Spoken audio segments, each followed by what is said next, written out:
भक्ति का कर्म बोलता है। वृंदावन में एक बार एक गोपी गाली दे रही थी, मेरे जो किसी सौत ने कंडा चुरा लिए। क्या कह रही थी, सुन रहे हो आप? किसी सौत ने मेरे कंडा चुरा लिए। अच्छा, वो जो चोरी करने वाली थी वो खड़ी थी।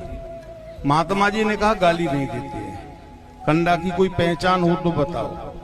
कहने लगी, महाराज जी ये जो कंडा हैं इनको अपने कान पे लगाओ, जिसको मैं कहूंगी ये मेरा है तो कंडा में से आवाज आएगी राधा कृष्ण। कंडे में से क्या आवाज आएगी? राधा कृष्ण, राधा कृष्ण, राधा कृष्ण। और यही हुआ। उसके